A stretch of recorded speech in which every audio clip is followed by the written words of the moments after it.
Hey there, it's me, Take Historian. Got home earlier tonight from my reenacted event at Greenfield Village for Civil War Remembrance Weekend. That's kind of why I look like crap. I smell like smoke, I smell like sweat, I'm sticky, hair's off, gross and nasty. And I'm sunburned, which is me, par for the course. And I am really exhausted. From the outside, the fresh air, warm, sticky, humid, hot temperatures. But I thought I'd just share my thoughts and my experience. And pretty much tell you, for those of you that don't know much about reenacting, just kind of why I got into it.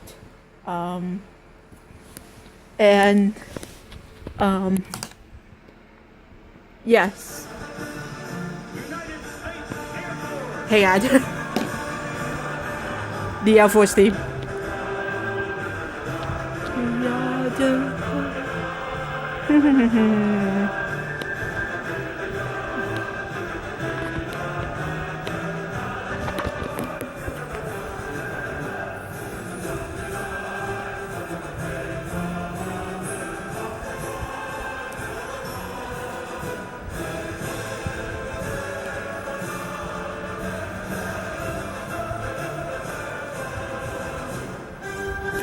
Okay, sorry.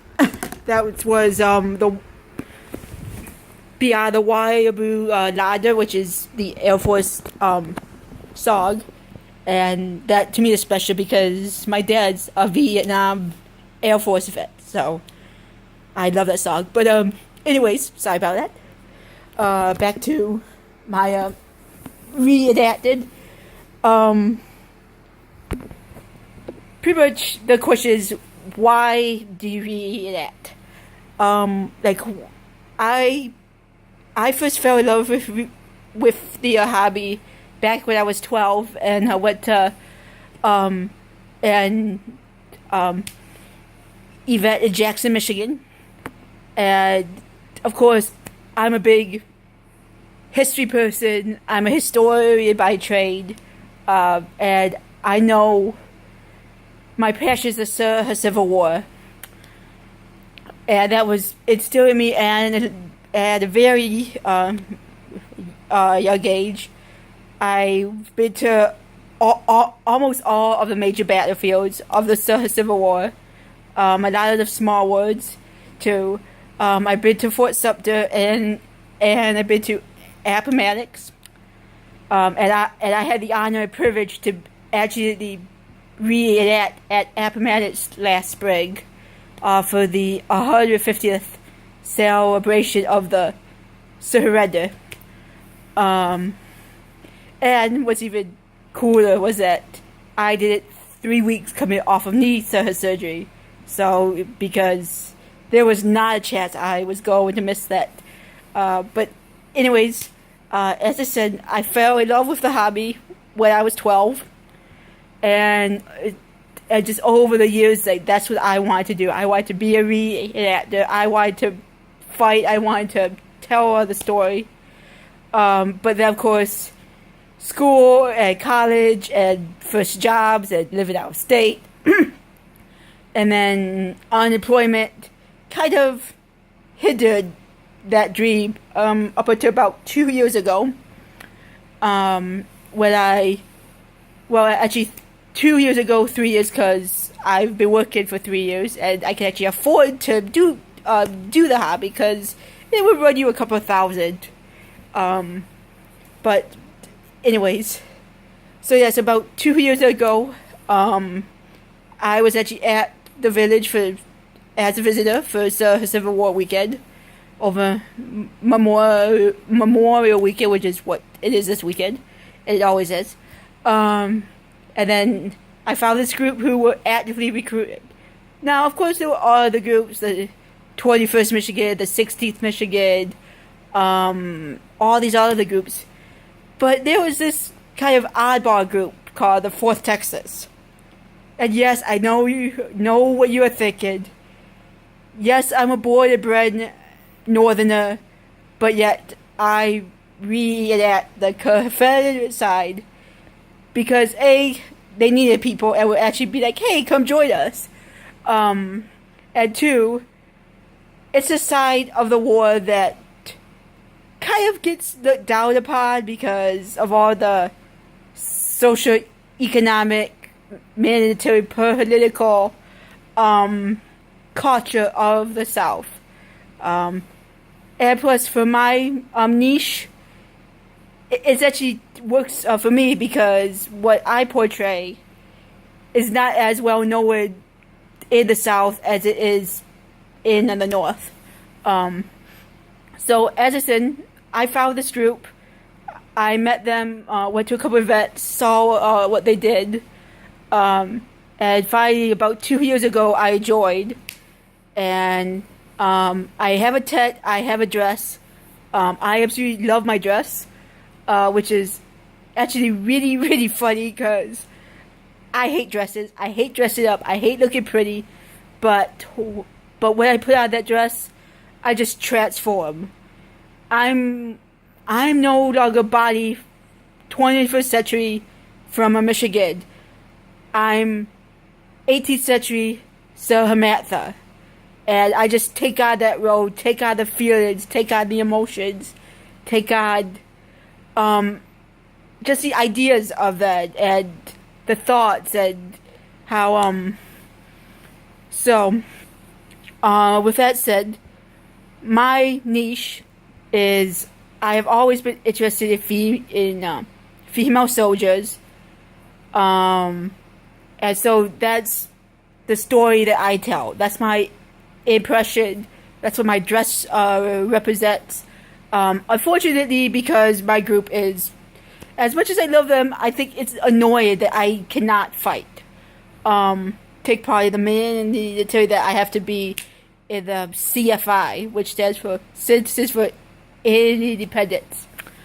But to kind of be able to still tell that side of the story, but still maintain authenticity to a degree. I'm a former female soldier, back in civilian life, back in a dress, and I tell the unknown story. Like, I feel like I represent and give a voice to all those women that fought and died in the Civil War, that died without a voice. That nobody knows their story, nobody believes their story, because besides the question, aren't you hot in that? Which, by the way, yes, I am freaking hot, but it's not as bad as you think, and especially since I've conditioned myself to it, because I've been doing some kind of period clothing reenacted since 2006 when I spent the summer at Valley Forge. And that was, of course, Revolutionary War, whole different setup. But anyway, so to answer that question, yes, we do get warm, but it's honestly not as bad as people think. So, and the other question I get is, what is the stripes significant, or what are they for? And I have military inspired insignia on my arms. It's actually the Sergeant Major, and I kind of took that idea one step further, because in my research, the highest rate female soldier that I found was actually a sergeant. But her name is lost to history. But there was some kind of record kept about her, and so that's why we know that at least she existed in some form. And as I said, that's how I feel that my role is. I'm their voice for the unknown. But as I said, I absolutely love reenacted. There's it's just, it brings emotion, because you are out there represented a period of our time that was very controversial. Even to this day, is controversial. And lately, the whole role of like the stars and bars being taken down, Confederate monuments being destroyed, graves being desecrated, all because of that dickhead in South Carolina who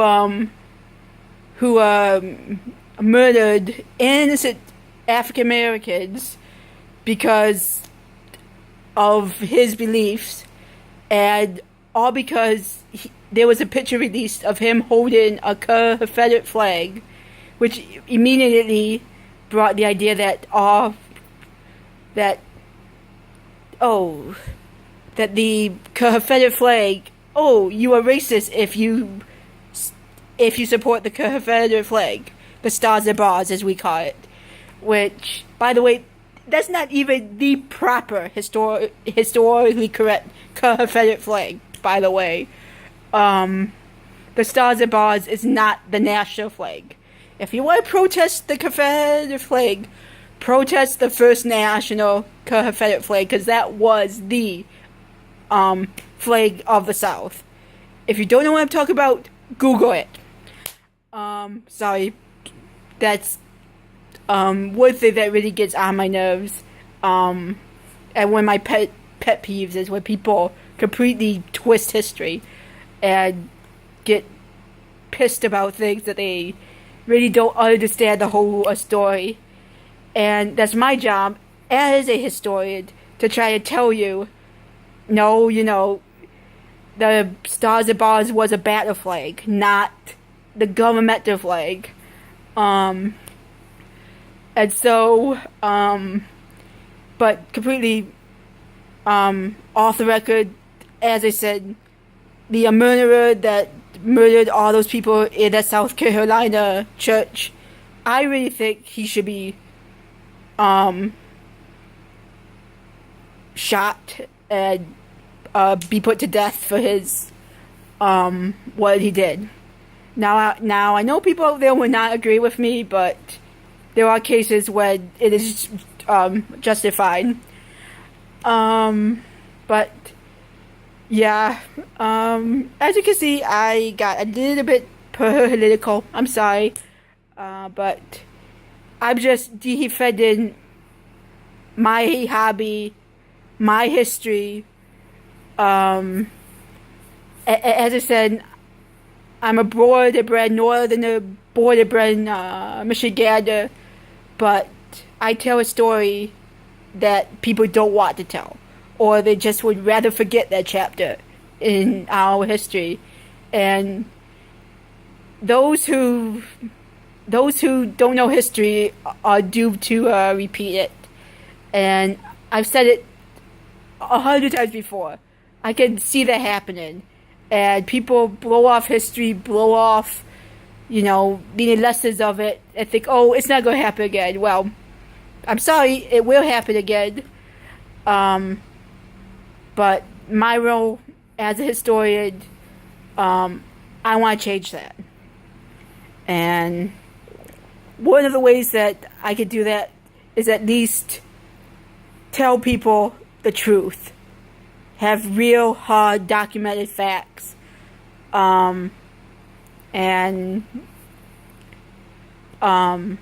Yes, I will get grief because I'm Confederate. I'm on that side. But hey, somebody's got to be the loser. We all can't win the Civil War, people. But in all honesty, if you really go out and talk to both sides, North and South, there's really so much more that you will learn. About the people, about the history, about the culture, about the politics even. And the Civil War was not about slavery. It was not about states' rights.